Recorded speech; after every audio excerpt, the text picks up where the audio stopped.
Welcome back to Decoding AI for You, the 5-minute deep dive. I'm glad you're here because today we're diving into something that could reshape clinical care in a big way: generative AI.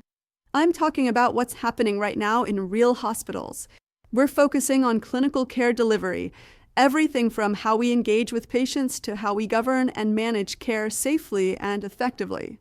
If you're working in a hospital, whether you're on the front lines or helping to shape operations, this is for you. It's enhancing patient services and strengthening clinical governance. So both the human touch and the systems behind it are getting smarter. One early example that stood out: simulated patient cases. Picture training environments where clinicians can safely practice diagnosing, treatment planning, even patient communication, all without risk. Make a mistake? It's a learning moment, not a medical error. That's how we build confident, capable professionals while keeping real patients safe. But the real goal here? Better health outcomes. And generative AI helps us get there by amplifying how we engage with patients and how we run our hospitals. Let's talk patient engagement. Imagine AI reaching out to patients between visits, automated reminders, chronic condition check-ins, personalized guidance. It's about helping people stay on track with their care plans, avoiding complications, and reducing unnecessary hospital visits. That's care that extends beyond the appointment room. And here's something I've found powerful: personalization. AI can pull from electronic health records, wearables, lab results, you name it, and tailor care pathways to the individual. It supports clinicians with real-time insights, drawing from massive data sets and the latest research. We're talking faster, more informed decisions right when they matter most.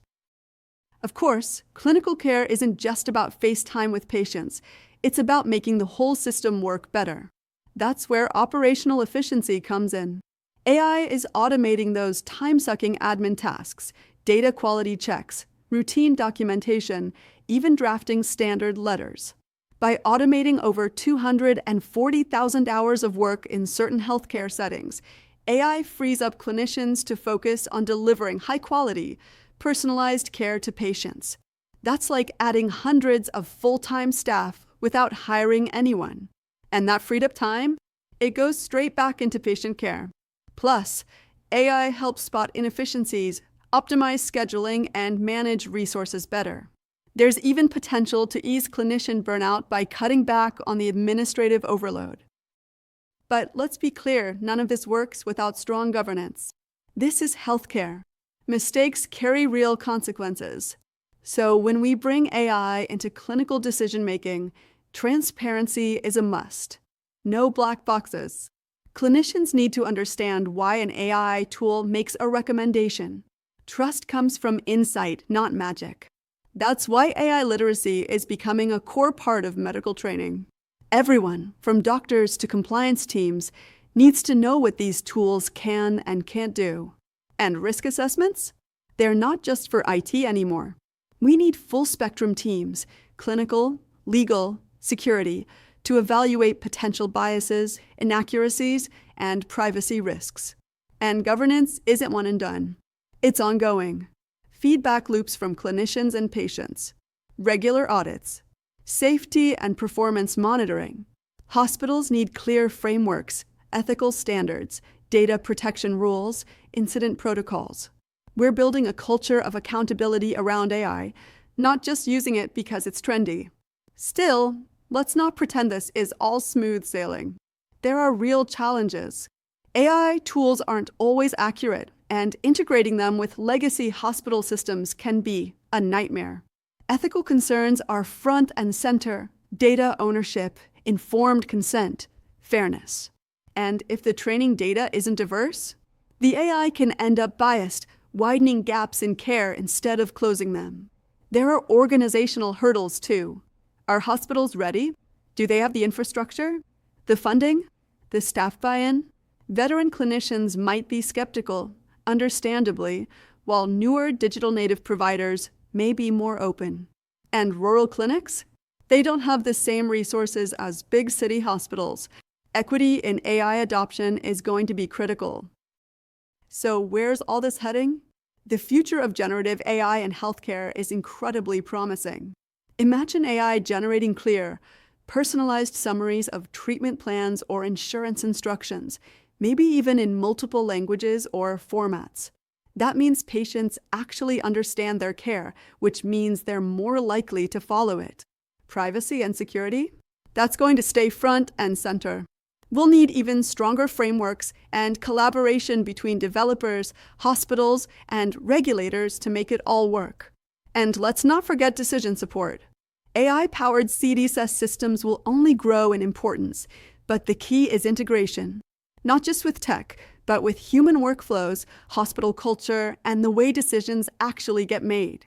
It's not just about the tools, it's about how they fit into real-life practice. Regulation's going to play a big role, too. We'll need to balance innovation with safety, working within guidelines like FDA approvals and GDPR while ensuring access doesn't get concentrated in just the biggest hospitals. The real breakthrough? Making AI modular and accessible enough so even smaller clinics can adopt it. Because the benefits of generative AI shouldn't just be for the well-funded few, they need to be shared across the whole system. And yes, there's blue sky innovation ahead too, AI aiding in neurorehabilitation, restoring movement or speech, even hyper-personalized treatment plans based on your unique biology. So here's my takeaway. Generative AI is already transforming how hospitals deliver care. From training and personalization to operational efficiency and governance, it's reshaping the way we serve patients and how we support our staff. And if healthcare, one of the most regulated, high-stakes industries, can responsibly adopt generative AI, then maybe the bigger question is, where might you be underestimating its potential in your own organization?